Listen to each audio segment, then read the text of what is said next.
un tema importante, como todos los que tratamos domingo a domingo, acerca de la presencia de Dios. Lo importante que es cuidar y guardar la presencia de Dios en mi vida. Y ahí vamos a poner las ilustraciones.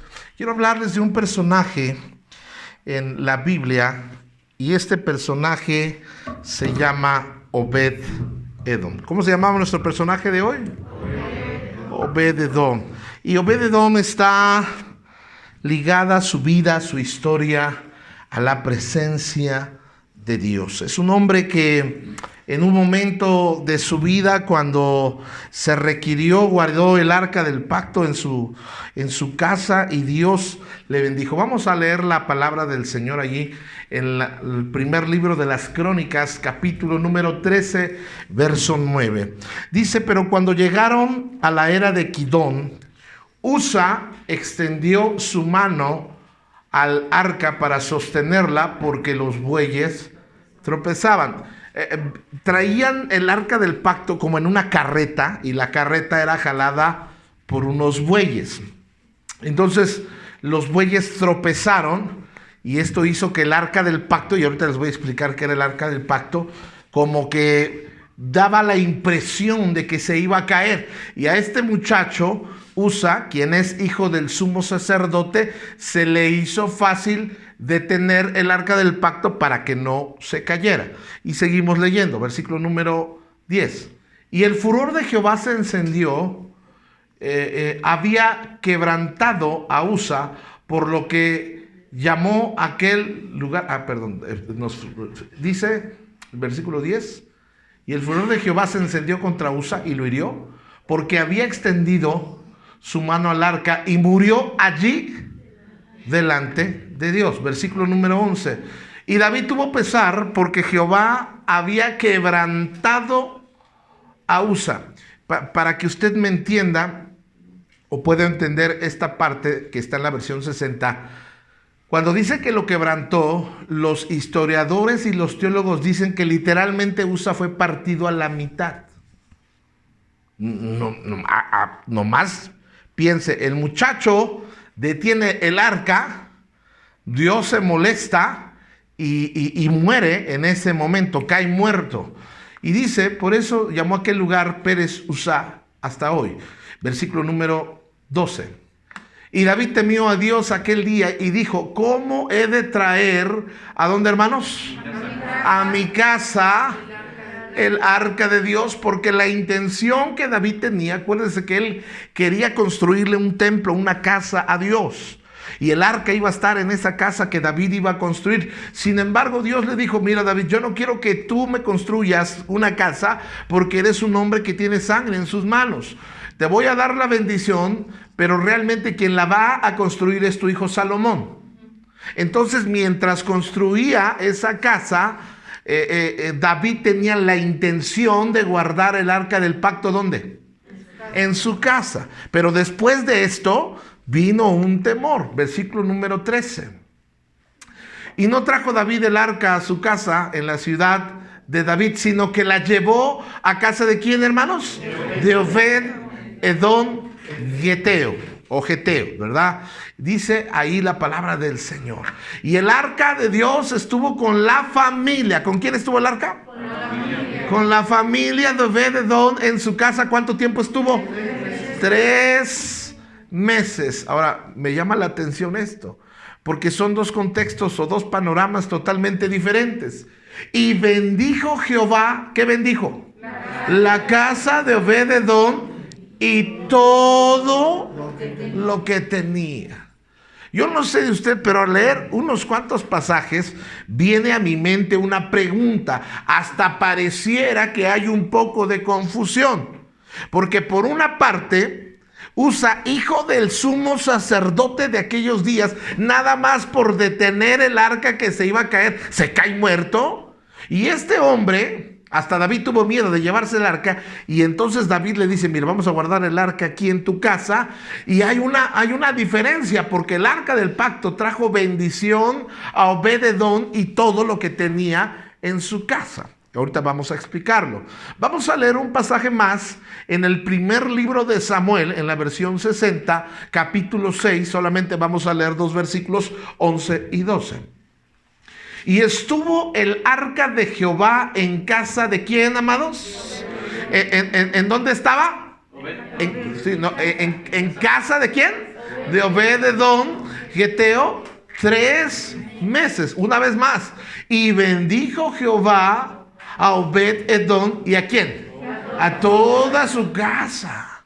Ahora, ¿quién vive en una casa? Yo sé que es una pregunta muy obvia, pero su esposa, sus hijos, si era abuelo, hasta sus nietos, y en aquellos días pues la gente tenía animalitos, ¿verdad? O sea, todo lo que había en esa casa fue bendecido. Dígame si no necesitamos esa bendición en nuestra casa hoy. En nuestra vida necesitamos esta bendición. Versículo número 12.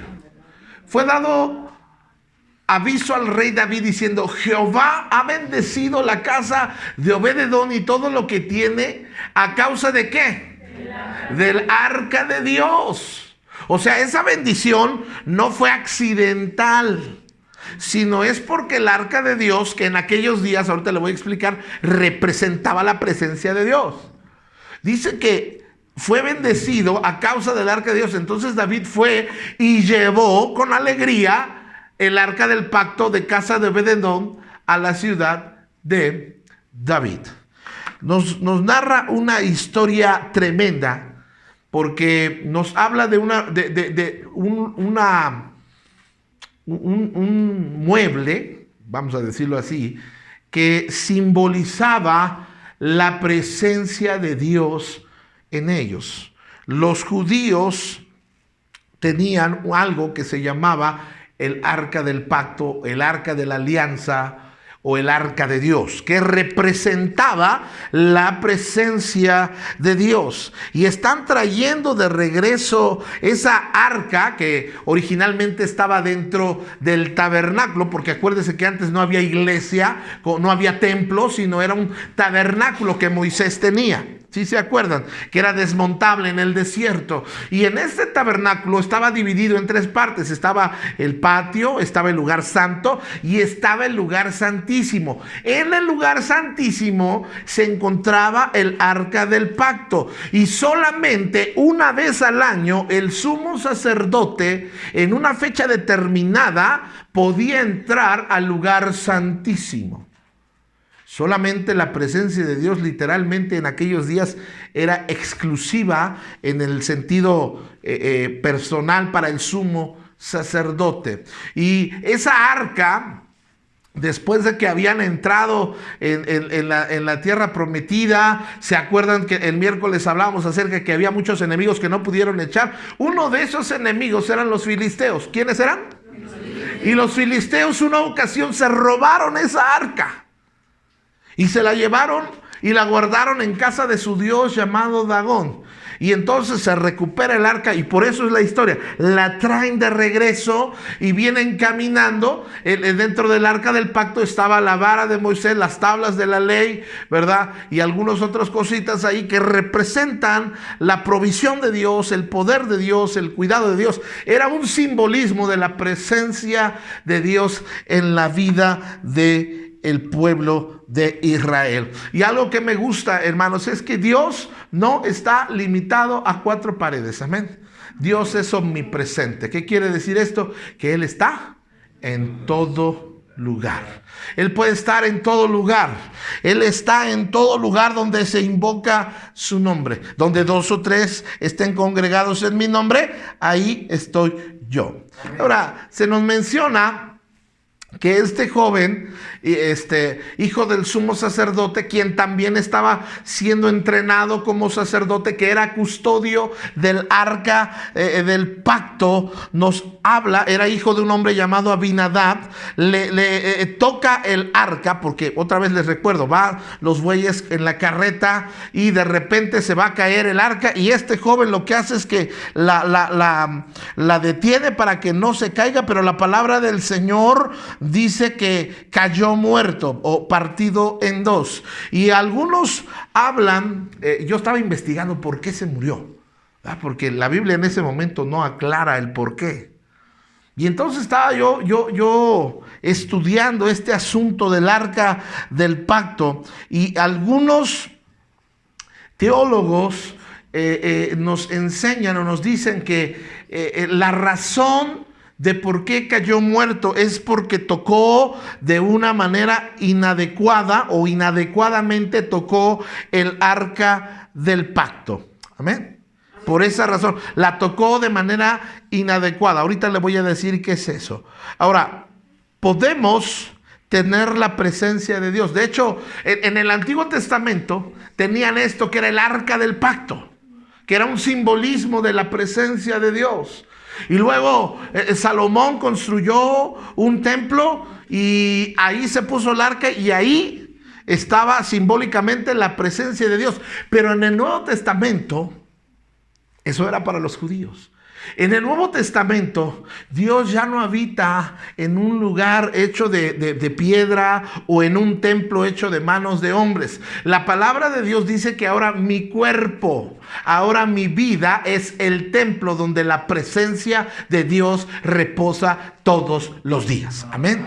Entonces usted que está aquí en esta mañana y ya conoces a Jesús, tu cuerpo es templo del Espíritu Santo, ¿verdad? Algunos es un templecito, otros una mega iglesia, pero gloria a Dios, ¿verdad? Este cuerpo es un lugar donde habita la presencia de Dios. Ahora, qué importante es tener la presencia de Dios, porque cuando el problema de este muchacho es que no, ahorita les voy a decir, no tomó en serio, con respeto, y no cuidó qué es lo que estaba tocando, porque era tan sagrada el arca del pacto que nadie la podía tocar directamente, sino que tenía unas argollas, y en esas argollas metían unas varas cuando eran hombres los que la cargaban, y la cargaban así, pero nadie la tocaba, solamente la cargaban.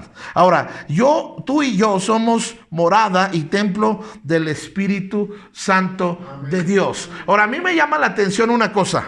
Su papá de Usa se llamaba Abinadab. ¿Cómo se llamaba su papá? Abinadab. Y este tenía el oficio de ser el sumo sacerdote, una posición privilegiada. Y dice que el arca del pacto estuvo en casa de Abinadab. ¿Cuántos años estuvo? 20 años. Pero ¿sabe qué es lo que me llama la atención? Que en 20 años no hay registro de que haya habido bendición, de que haya habido algo sobrenatural pasando en la casa de Abinadab. En cambio, en la casa de Obed-edom, nada más 3 meses y todo empezó a ser bendecido. ¿Por qué razón? Le voy a decir por qué razón. Porque Abinadab y su familia, aunque era el sumo sacerdote, aunque eran los custodios del arca del pacto, aunque eran los encargados de llevar las cosas sagradas del templo, ellos habían menospreciado el tener la presencia de Dios. No habían valorado, no habían tomado en cuenta lo sagrado y lo especial que era tener la presencia de Dios en su casa. Y a veces, hermanos, a usted y a mí nos pasa eso. Cuando yo no aprecio, estoy despreciando. Y despreciar es no valorar. Y hermanos, a veces no estamos valorando la presencia de Dios en nuestra vida. Y en vez, cuando no la valoramos, cuando no estamos siendo conscientes de que Dios está en nosotros y estamos siendo irreverentes con Dios, en vez de traer bendición a nuestra vida, traemos maldición. Y dígame si la vida no está demasiado difícil como para andar maldecidos en esta vida. Si realmente lo que necesitamos en estos días es la bendición del Dios. Necesitamos aprender a valorar la presencia de Dios en nuestra vida. Y la Biblia nos dice, ¿verdad?, que nos dice que este hombre Obed-edom era un, ¿cómo dice ahí? Gadita. Geteo, ¿verdad? Era geteo o geteo, ¿verdad? Geteo. O geteaba, no, esa es otra cosa, ¿verdad? Pero eso quiere decir, hermanos, que Obed-edom no era judío. Sorpréndanse conmigo. A ver, Obed-edom no era judío. Ándale, ya van para la Rosa de Guadalupe algunos. No era judío. Es más, se va a sorprender más. Obed-edom era filisteo, porque Gat era una ciudad de los filisteos.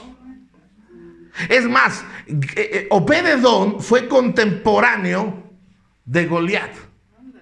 Es más, a lo mejor hasta fueron compañeros en el recreo, en la escuela, hermanos.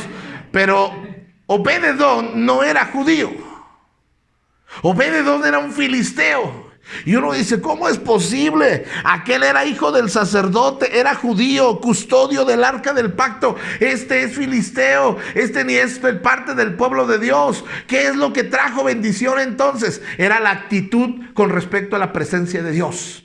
Porque Obed-edom quería estar cerca de la presencia de Dios. Quería a Dios en su vida presente. Lo quería bendiciendo su casa. Él quería una cercanía con la presencia de Dios. Mientras que Abinadab, Usa y toda su familia no valoraron la presencia de Dios en su vida. Era como un mueble.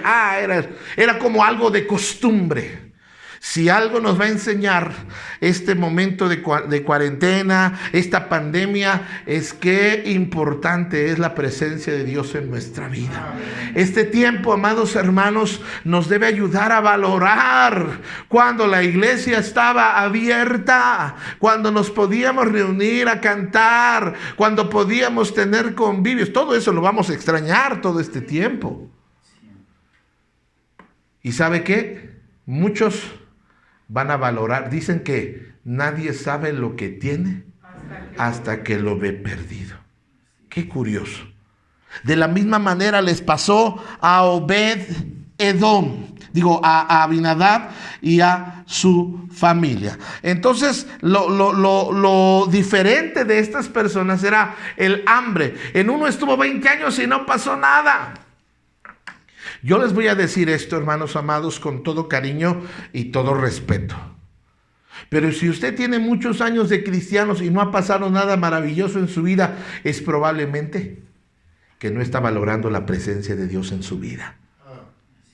Es que ha apagado la presencia de Dios en su vida. Porque le voy a decir una cosa, hermanos. Cuando Dios está en una vida, pasan cosas extraordinarias, pasan cosas maravillosas. Cuando yo me acerco a Dios con humildad, cuando yo me acerco a Dios con fe, cuando yo me acerco a Dios con hambre y deseo de conocerlo, cuando yo me acerco a Él con respeto, cuando yo me acerco a Él con reverencia, Dios se manifiesta de maneras milagrosas en nuestra vida. Porque a propósito, Dios no ha cambiado. Él es el mismo ayer, hoy y por los siglos de los siglos. Dios no ha cambiado, sigue siendo milagroso, sigue siendo maravilloso, sigue haciendo cosas extraordinarias. Y usted dice, pues yo tengo 15 años, 20 años de conocer al Señor y no veo a Dios obrando. Es porque no estás apreciando la presencia de Dios en tu vida.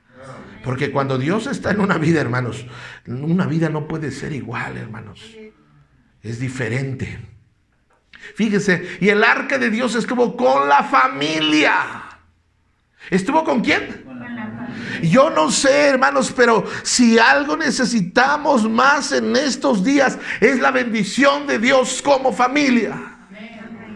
Si algo necesitamos, hermanos, en este tiempo no es pelear, no es reprocharnos, no es maldecirnos, no es despreciarnos, no es hacer cosas incorrectas, es querer que la presencia de Dios esté en nuestras vidas. La familia necesita la bendición de Dios. Y aquí hay dos: o tienes la bendición de Dios o no tienes la bendición de Dios. Pero soy cristiano, pero voy a la iglesia. ¿Sabes que puedes ser cristiano y venir a la iglesia y todavía la presencia de Dios no estar presente en tu vida? Porque eso lo hacían los religiosos. Eso lo hacía la gente que estaba en el templo. Por eso a veces la gente nos critica. Oye, pues tú vas a la iglesia y nomás no cambias. Creo que eres hasta peor. Pues ¿qué te enseñan en esa iglesia? Ahí le echan la culpa al pastor simpático, guapo, pensando, pues ¿qué les enseña el pastor? No, el problema no somos nosotros, el problema es que no está practicando lo que está escuchando. No está valorando la presencia de Dios en su vida. Bendijo Dios a su familia, su casa y todo lo que tenía. ¿Cómo te caería la bendición de Dios en esta cuarentena? Que Dios bendijera todo lo que tienes, hermanos. Mire, es una bendición el hecho de que estás sano, ya date por bendecido. El hecho de que, ¿cuántos comieron estos días, hermanos? Ya los veo más gorditos, de hecho, hermanos, gloria a Dios. Ya los veo algunos más lonjudos, gloria a Dios, hermanos. Ya veo algunas hermanas con estrías, gloria a Dios, hermanos, porque Dios está cuidando de sus vidas. Pero era la presencia de Dios. Y a veces nosotros estamos menospreciando la presencia de Dios hasta en su casa. Fíjense, está la predicación, está la alabanza, está la adoración. Cuando estaba yo en el seminario bíblico, tenía una materia que se llamaba Isaías, es un libro profético del Antiguo Testamento. Y era bien pesada porque hablaba de profecías, simbolismos y tantas cosas, señales. Y la daba un hermano americano, muy alto, bien gordito. Se parecía a Chabelo, pero en americano. Se llamaba el hermano Larry. Y luego el hermano Larry hablaba más o menos así. Yo quiero que abras tu Biblia en Isaías. Entonces eran las 7. Nos parábamos a las 5 de la mañana. Eran las 7:20. Entonces escucharlo, parecía yo, literalmente estaba yo sentado y parecía que escuchaba que me decía, duérmete ya, hermano.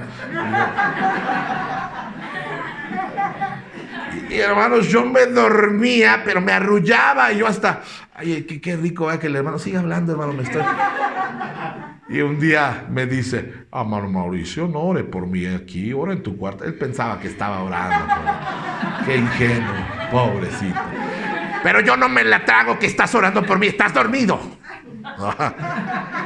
¿Cuántas veces estamos en la casa del Señor y estamos dormidos? O estamos distraídos, estamos volteando al techo diciendo qué mal les quedó la loza, está bien fea. ¿Con qué le echaron? ¿Con los dientes o qué? Estás volteando a ver a la vecina, ya le estás viendo la caspa, ya le estás viendo al hermano que se está quedando calvito de atrás. Estás en todo menos en lo que estás. Y no estamos valorando. Otros están whatsappeando en la iglesia. Otros están hablando. Miren, les voy a decir una cosa. Pararse y contestar el teléfono en la predicación es una falta de respeto, no a mí, sino a la palabra de Dios. Eso es como si estuvieras agarrando el arca con este chavo que no estaba tomando. ¿Sabes qué se le hizo fácil? Este muchacho dejó de ver que el arca del pacto era sagrada y trató de tratar el arca del pacto. Y trató el arca del pacto como algo sin importancia. Es un mueble. Y hermanos, Dios es sagrado, Dios es especial. Las cosas de Dios son sagradas, son especiales. Por eso es que yo debo de venir con actitud. Yo debo tener una actitud correcta con respecto a la presencia de Dios. Porque te voy a decir una cosa, no todos gozan de la presencia de Dios en sus vidas. Tener la presencia de Dios en mi vida es una bendición. Tener la presencia de Dios en mi vida es algo que no todos en este planeta están disfrutando. La presencia de Dios. Yo cuando tengo una actitud correcta con la presencia de Dios, viene el Espíritu Santo y se manifiesta de una manera maravillosa en nuestras vidas. ¿Qué pasa cuando la presencia? Nada más le voy a mencionar algunas de las cosas que suceden cuando tenemos una actitud correcta con las cosas del Señor, con la presencia del Señor. Hay sanidad, hermanos. Hay sanidad, por ejemplo, cuando venimos, hermanos, a la presencia de Dios con actitud correcta, hay sanidad. ¿Sabes que Dios ha sanado a personas mientras están cantando, adorando y alabando al Señor? Venimos todos apagados, venimos todos amargados. La semana estuvo tan difícil. Yo vengo y me conecto con mi alabanza y me conecto con mi adoración a Dios. Y hermanos, Dios sana. Dios ha sanado cuerpos, a veces sin orar. Otras veces hemos orado y ha habido gente que ha sanado. Cuando estamos en la presencia de Dios hay sanidad. Cuando estamos en la presencia de Dios hay restauración. Qué hermoso es cuando el Señor nos restaura, nos levanta. Cuando estamos en la presencia del Señor, hermanos, hay poder de Dios. Usted que dice, no, yo no puedo vencer el pecado. Mira, la presencia de Dios nos da poder para vencer el pecado, la tentación, para vencer la tristeza y la depresión. Oh, hermanos, ahí está, es el poder de Dios. Cuando estamos en la presencia de Dios, hermanos, hay perdón. ¿Cuántos necesitamos el perdón de Dios en nuestra vida? ¿Cuántos necesitamos otra vez que esa presencia de Dios venga y envuelva la familia con perdón? Yo necesito que en la familia de Dios haya perdón fluyendo constantemente. Miren, nos podemos ofender. ¿Cuántos están casados, juntados, arrepegados? A ver, levante su mano, hermanos. ¿Cuántos tienen pareja? Si usted no tiene pareja, diga, ay, Señor, qué lindo es estar así. Soy como dice el canto, libre. Pero, hermanos, usted que tiene pareja, usted que está casado, necesita aprender a no tomarse tan en serio los enojos. Porque necesitamos que Dios bendiga a la familia. Tú sabes que cuando los esposos se molestan, se enojan, la presencia de Dios se apaga y la bendición deja de fluir. Por eso usted que está diciendo, ¿y cómo le vamos a hacer? Y Dios está diciendo, pues deja de pelear para que te bendiga. ¿Sí me están escuchando? Otra vez, ¿cuántos necesitamos la bendición de Dios? Yo necesito la bendición de Dios. Y Dios dice, ¿quieres mi bendición? Sí. ¿Y quieres dejar de pelear? No, pues no. ¿Sí estamos aquí, hermanos? Necesita haber un fluir de perdón. Cuando estamos en la presencia de Dios hay aceptación, hermanos. Dios nos acepta como vengamos, como estemos derrotados, fracasados, hermanos, con amargura, con dolor. Dios viene y nos acepta como estemos. Hay aceptación en su presencia. Hay dirección cuando no sabemos a dónde, para dónde hacer. Todos estos días, desde esta nueva etapa, estoy, Señor, ¿y a dónde si nos congregamos, no nos congregamos? Vamos a tener culto al Cerro de la Estrella, Señor, o vamos para Coyoacán, o vamos al Retoño, Señor, allá venden unas quesadillas bien buenas, Dios. Señor, o hacemos un pozole, al fin que ya hay por ahí quien haga tostadas, Señor, muéstrame. Pero Dios es quien debe dirigir. Mire, si nosotros ahorita estamos decidiendo no tener más cultos presenciales, no es por el miedo, no es por el temor, no es por qué van a decir los demás o qué dicen o no, sino es porque estamos atentos a lo que Dios quiere para nosotros. Pero cuando estamos en la presencia de Dios hay dirección. Algunos de nosotros tomamos decisiones al vapor, así, y no tomamos en cuenta la presencia de Dios. Cuando venimos a la presencia de Dios hay fortaleza. Usted que ya no aguanta, usted que dice, pastor, ya no aguanto mi vida, ya no aguanto mi dolor, ya no aguanto mi enfermedad, ya no aguanto esta tristeza, ya no aguanto a mi esposo. ¿Cuántas hermanas dicen amén? No digan verdad. Ya no aguanto a mi esposa. ¿Cuántos hermanos pueden decir amén? Ya no aguanto, pastor, esta cuarentena, parezco león enjaulado. Y Dios nos da fortaleza. Amén, hermanos. Dios da fortaleza. En la presencia de Dios hay unidad. En la presencia de Dios hay amor, hermanos. Y nomás quiero invitarle. Por cierto, el nombre de Obed-Edom, hermanos, significa adorador o siervo. ¿Sabes que Obed-Edom tenía ganas y tenía un espíritu de adoración para Dios? Quería adorar a Dios, quería estar cerca de Dios. Oh no, hermanos, yo alguna ocasión les decía, fíjense cómo algunas cosas, decíamos, ¿qué pasaría si cerraran la iglesia? Y algunos en algún momento por alguna persecución, no, eso les vendría como anillo al dedo. Ay, yo quería, pero ya no está.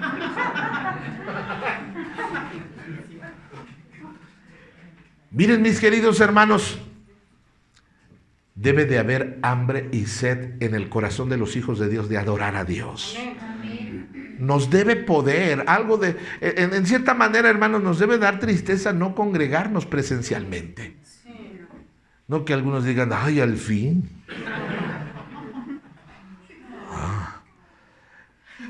Obed-Edom tenía un espíritu de adoración, tenía un espíritu de siervo, quería servir al Señor. Amados hermanos, eso es lo correcto en medio de este tiempo, en medio de este momento. Yo necesito la bendición de Dios. Algunos no van a estar trabajando, algunos los van a descansar. Bueno, algunos ya los descansaron, te profetizo, te van a descansar. Algunos con gozo de sueldo, gloria a Dios. Algunos sin goce de sueldo, también gloria a Dios. ¿Qué vamos a comer? Yo no sé, Dios va a saber qué vamos a comer. ¿Cómo le vamos a hacer? Dios ya tiene planeado cómo. Dice, miren las aves del cielo que no siembran, ni cosechan, ni Dios las alimenta. Y luego Dios dice, no valdrán más ustedes, hombres de poca fe. Sabes que para Dios, déjame decirte una buena noticia, tal vez nadie te lo ha dicho esta semana o este día, pero quiero decirte algo en esta tarde. Tú eres valioso para Dios. Amén. Tal vez tu familia no te mira valioso, valiosa. Tal vez tus hermanos no te miran valioso o valiosa. Tal vez tus papás no te miran valioso o valiosa. Tal vez nadie ha puesto un centavo por ti, pero hoy quiero decirte que tú eres una persona valiosa para Dios, eres una persona importante para Dios. Tan importante era que dice que Él vino a buscar y a salvar lo que se había perdido. Tan importante eres para el Señor que tuvo que dejar su trono, dejar el cielo, la comodidad, el esplendor, la hermosura del cielo para venir a buscarte a ti y acercarte a Él y hacerte su hijo. Tan importante eres que por eso dejó que le pusieran clavos en sus manos y en sus pies. Tan importante eres para el Señor que dejó que pusieran una corona en su cabeza, porque todo eso lo merecíamos tú y yo. Pero Él nos ama. Él es especial, tú eres especial para Dios. En un pasaje me encanta que dice, con amor eterno te he amado. Nadie te va a amar de la manera más pura, más sincera en esta vida que Dios. Amén. Somos el tesoro de Dios. En otro pasaje dice que somos la niña de sus ojos. Y tú puedes decir, ¿yo? Y si todo el mundo piensa lo peor de mí, mira, quiero decirte en esta mañana para ti, que tú no eres lo que los demás dicen que eres. Tú no eres lo que el mundo dice que eres. Tú no eres lo que los amigos o enemigos dicen que eres. Tú no eres ni siquiera lo que tu esposo o tu esposa dicen que eres. Tú no eres lo que tus padres dicen que eres. Tú no eres lo que los demás dicen que eres. Tú eres lo que Dios dice que eres.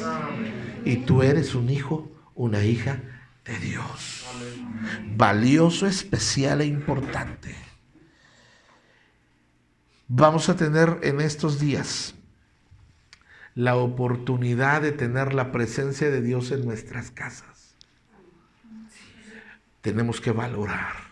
Mira, cuando sea el tiempo de que nos vamos a conectar, va a haber culto el domingo, nos vamos a conectar, hermanos, ya sea por uno o por otro dispositivo, yo les voy a avisar cómo va a ser. Y hermanos, tenemos que tener una actitud correcta, porque yo sé que no es lo mismo estar aquí que estar en la casa.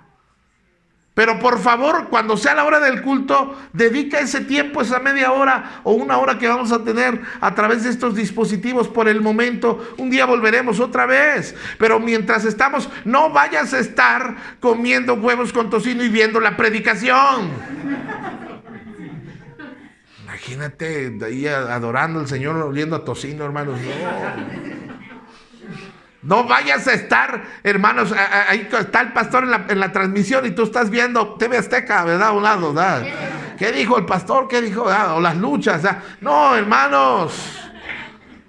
¿Sí me están entendiendo? Porque la presencia de Dios nos va a acompañar donde quiera que estemos. Vamos a tener una actitud correcta.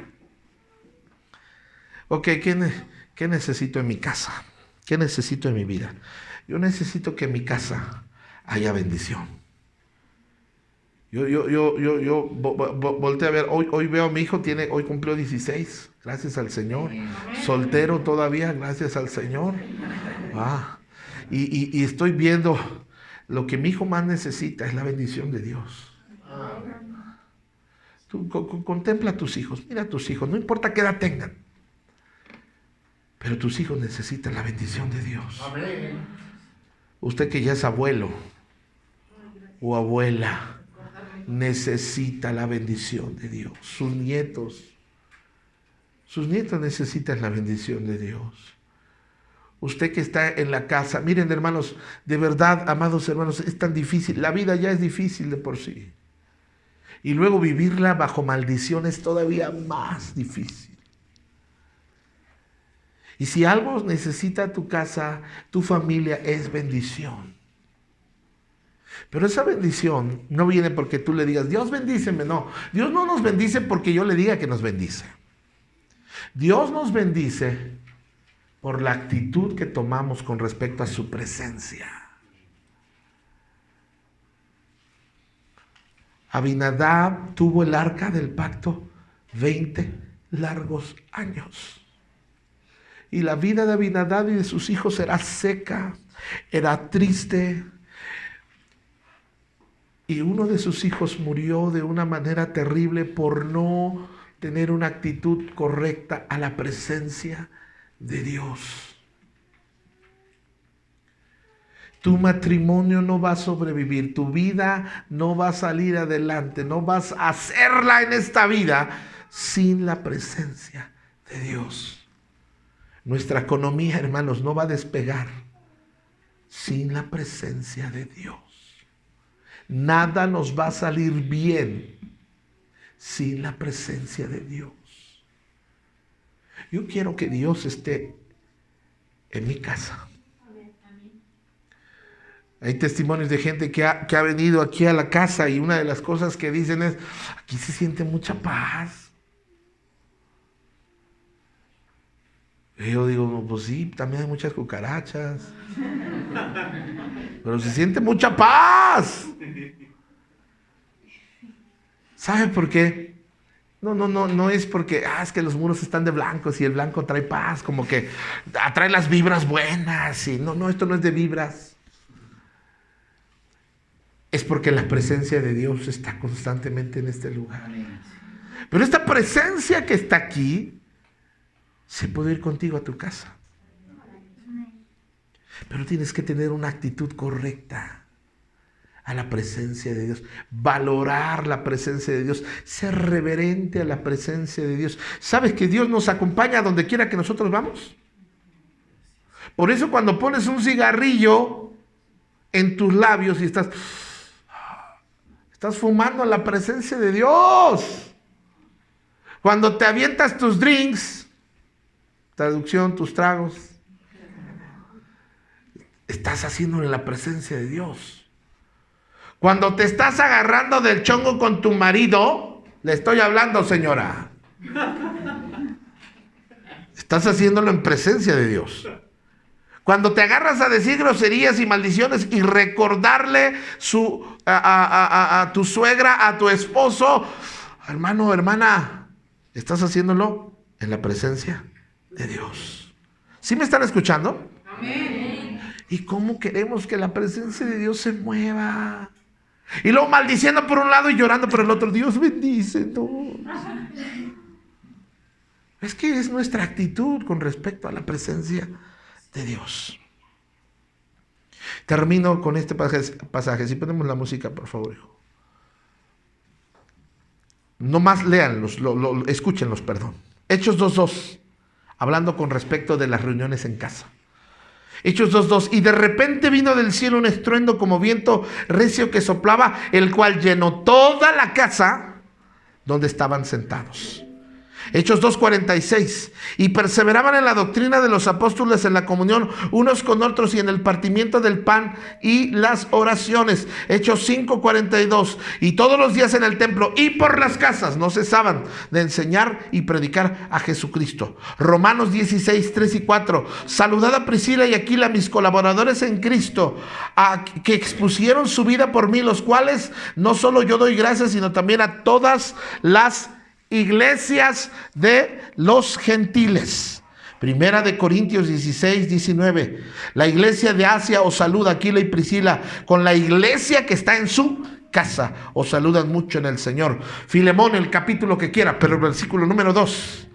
Y a la amada hermana Apia. Qué nombrecito. Me doy cuenta que es la esposa del Apio, Apia.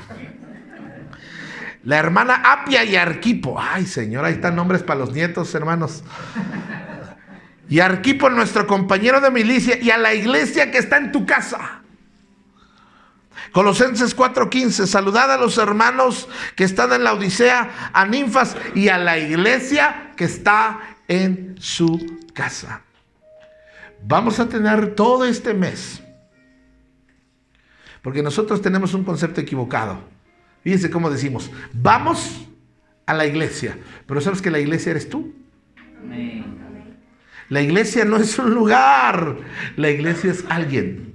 La iglesia no es algo, la iglesia es alguien, tú eres la iglesia.